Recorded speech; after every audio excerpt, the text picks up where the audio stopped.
So on a much more optimistic note, the next presentation's kicking in 2 minutes with Hugh.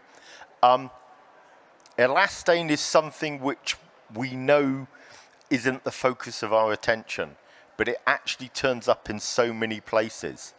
And elastane we've almost ignored because it's not the major ingredient in product.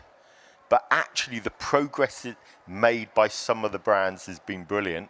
We've invited one of the brands to actually update us on the ability for it to meet what we've just been talking about. So we're talking recycled materials, we're talking recycled elastane, and Hugh's from LYCRA, who we regard as the authorities in the subject. Hugh, if everyone wants to come back, Hugh's going to start speaking in 1 minute's time, and he's going to take you through, hopefully, a short, sharp, and happy presentation. We'll see, right? So,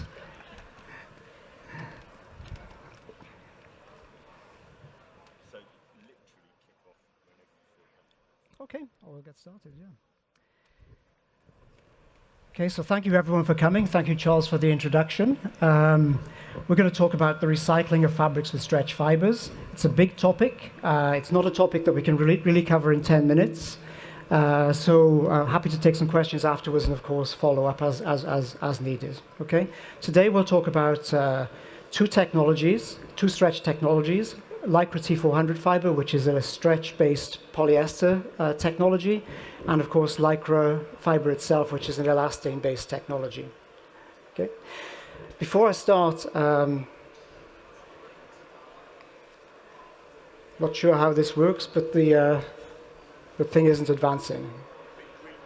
Big green button? Have to press it hard, obviously. So just to introduce who I am and where I come from, I work for the LYCRA Company. We're a large company. We have about 60 years of innovation experience.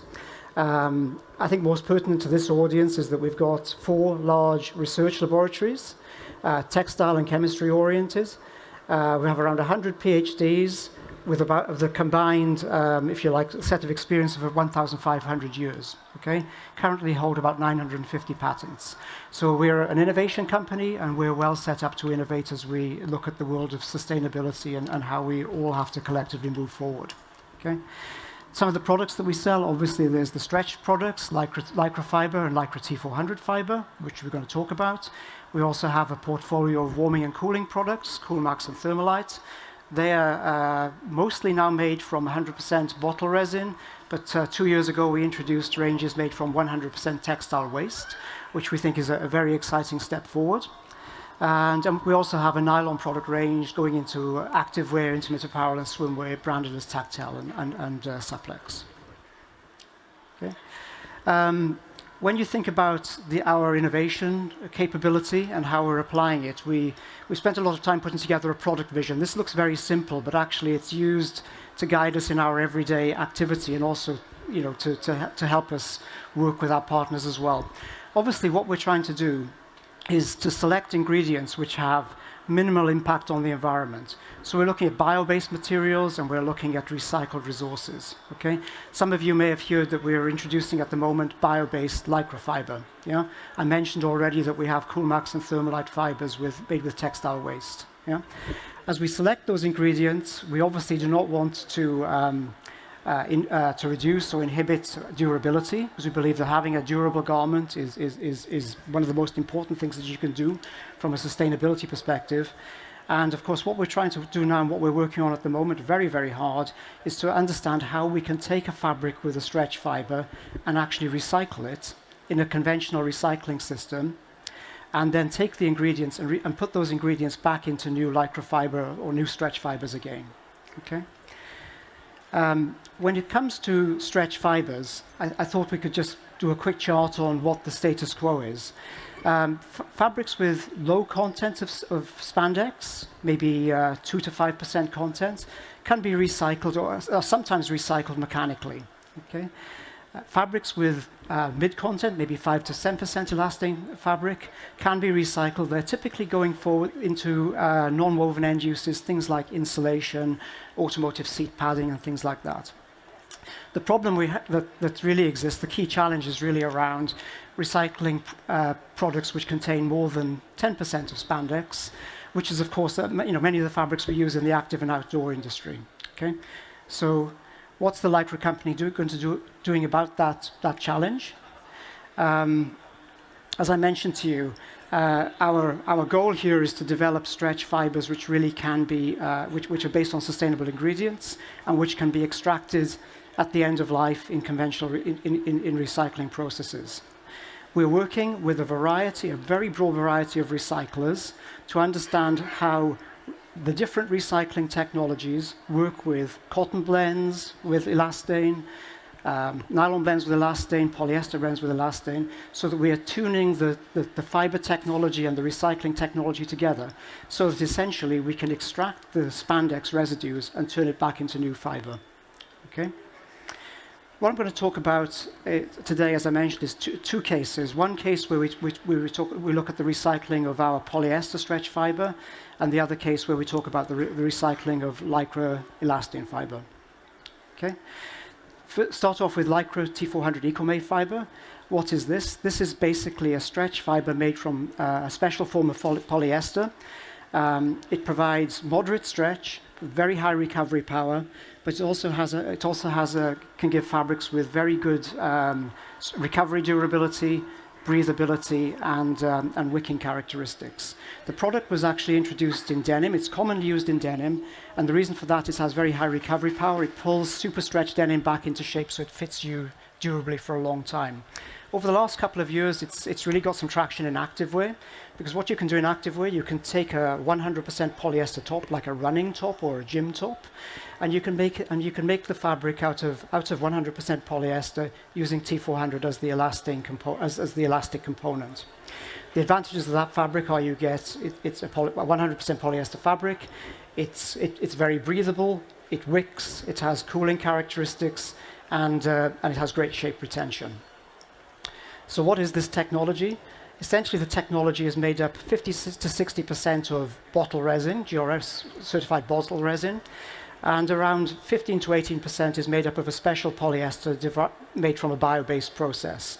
And it's that combination of the two types of polyester that give us the really excellent stretch recovery characteristics that we've talked about. Okay? So in total, the material has around 70% sustainable resources built into it, depending on the actual product you're talking about. Okay? So what we wanted, as this is this contains a special polyester, we wanted to understand, can you take that special polyester and put it into a standard polyester recycling process? Does it work with the recycling system? And can you extract and can the polymer that results be turned back into premium grade fiber? Okay. So what we did is we mixed up stretch fabrics containing LYCRA T400 fiber with polyester and 100% polyester fabrics. We've recycled those in two standard polyester recycling processes, the glycolysis chemical process. And basically, we took the polymer and respun fiber and respun fabric. Fabrics we made, so we basically made two sets of fabrics, which are really representative of what we use in the activewear industry, for example, in a running top. Okay? The control is basically a 100% polyester virgin polyester fabric, circular knit. The two test fabrics are, again, circular knit polyester fabrics, but containing the recycled stretch fiber. Okay? We tested uniformity, durability, dye strike rate, and color. Okay? The results are summarized in this table. What we found was that the uniformity of the fabric containing the recycled stretch fiber was the same as that of the control. Again, the abrasion and pilling, the durability, was the same as that of the control.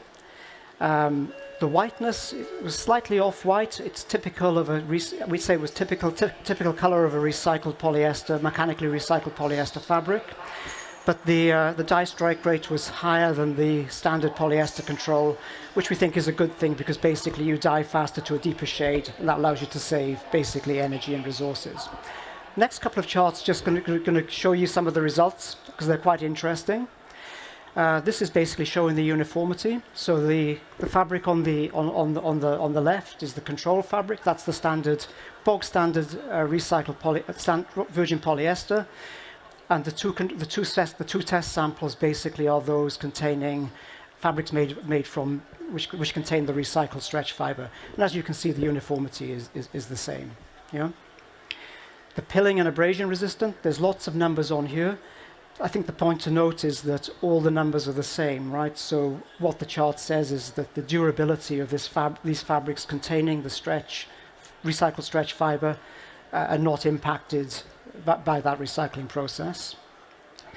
This chart is the whiteness, and again you can see here the test sample, the fiber containing the recycled stretch technology is slightly off-white. It's the typical color of mechanical recycled polyester, which we use normally. So we think that's perfectly commercially acceptable. If people would like a whiter product, we can adjust the decolorization process, or we can add a toner during the chip manufacturing process. And this last chart basically talks about dyeability. You can see that the fabric with the recycled stretch fiber is dyeing slightly darker, very slightly darker than the control fabric. And we think that's a good thing, as I said, because basically it dyes quicker and you can use less resources. Yeah? So I think when we think about the recycling of this special stretch polyester fiber that we have, LYCRA T400 eco-made fiber, we can say that when we put this into a normal recycling process, basically the uniformity and durability characteristics are not impacted, whilst the color is slightly impacted, again, but not to an extent where it's unusable. But the dye strike rate is higher. And I think in summary what we've discovered is that we can take a fabric containing LYCRA T400 fiber, that can be mixed in with other normal polyester recycled fabrics for recycling, put through a normal glycolysis process, and the resulting product that comes out is perfectly usable. Okay, so we've proven essentially that the special polyester does not impact the recycling process, either the actual running of the process or the quality of the fiber that results. Okay. I've got one chart here talking about the recycling of LYCRA spandex-based technology, LYCRA elastane technology. As I mentioned to you at the beginning, this is actually a key challenge for the industry. How do you recycle a fabric which contains more than 10% of elastane? Okay. So what we've done, as I mentioned, we've worked with a very broad variety of recyclers, many tens of recyclers under NDAs, adjusting their processing conditions, adjusting the form of our LYCRA fiber to work out how you can deal with this situation. We presented some results at Dornbirn last month, and it's pretty exciting because what we found is that we've now found a way of recycling a polyester fabric containing 35% LYCRA fiber. Okay, and what do I mean by recycle? That fabric with 35% LYCRA fiber went into a recycling process. It didn't impede the recycling process. The ingredients, the LYCRA residues and the polyester residues could be separated. And indeed, we took the LYCRA residues and put that back into new LYCRA fiber at 33% content. Okay, so we're quite excited about this. Obviously, we want to work. We have to do a lot more work. We have to work as well as with as polyester blends. We have to look at cotton blends. We have to look at cellulosic blends and nylon blends. But we think we're off the blocks, and we've found a way of actually maybe practically dealing with the problem of recycling of elastane fabrics which contain high contents.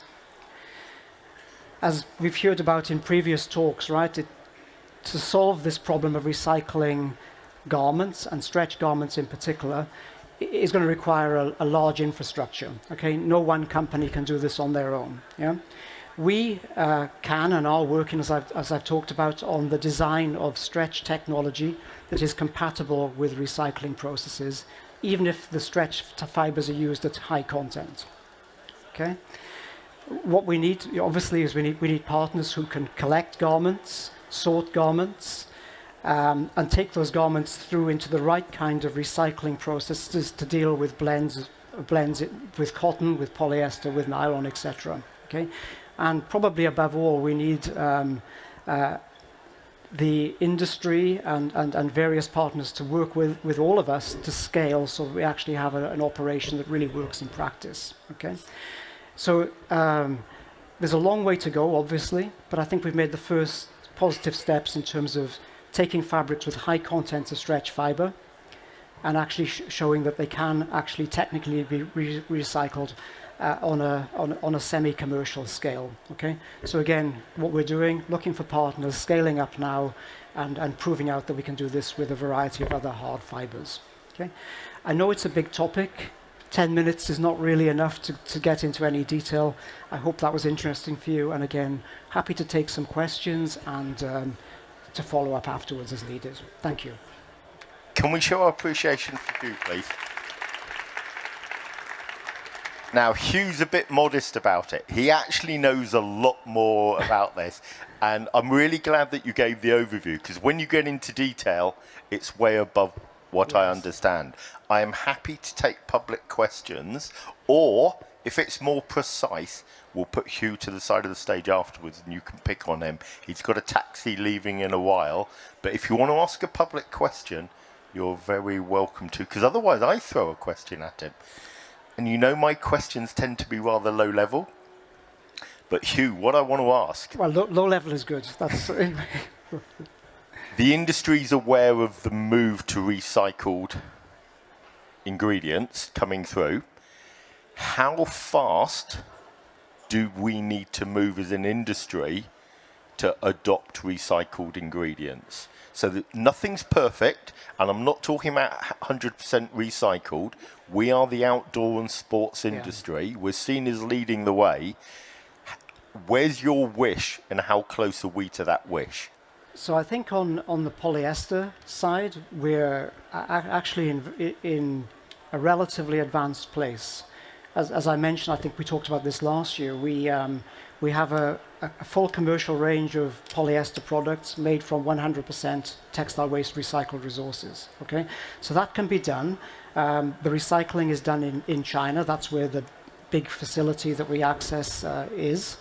But those products basically are ready to adopt for the active and outdoor industry. So we can discuss afterwards. You can actually place an order for a warming or cooling product from us, or even a standard polyester product from us that contains that's made from recycled textiles, 100% RCS certified recycled textiles. Okay. On the spandex side, we have LYCRA fibre today, or LYCRA eco-made fibre today, that contains pre-consumer waste. So again, that's available for use as needed. The polyester stretch technology that I talked about, LYCRA T400 fibre, fully commercially available. That's a running business that we've had since several years, and is there to be adopted by anyone who wishes to take us up on that. Yeah. The new innovation on spandex, the one I just mentioned, that's at the pilot plant stage. Okay, so we're looking for some commercial partners to work with around that, so that we can basically scale it up. Okay, timing on that's a bit hard to say, but those things take a year or two, that's for sure. But if I was to conclude, we're actually further ahead than people realise, and in the short term, you have solutions. You're working towards long term, but we do have short term. We do have short-term solutions. I think the main, I think we talked about in the last session, the main issue I think that we see is the kind of the spandex polyester chemistry. We know how to deal with a lot of that, right? The thing that's missing is really the collection, sorting, and actual recycling systems at scale. Yeah. So I think that the limiting factor is probably more the general infrastructure that's required to put this thing together. I guess if we think about recycling bottles 20 or 30 years ago, there wasn't the infrastructure in place. What we have to do in the next couple of years, literally, is put that infrastructure in place for textiles. Yeah. And I think what we're clearly saying as the LYCRA company is we're looking for people to work with to help us do that. I'm not going to pass comment that I'm from England and we don't have a deposit return scheme on bottles yet. But can I ask the audience to show your appreciation to Hugh, please? Okay. Hugh, we're going to drop down to the side of the stage, and in 5 minutes' time, we're going to start the Petrocuchas.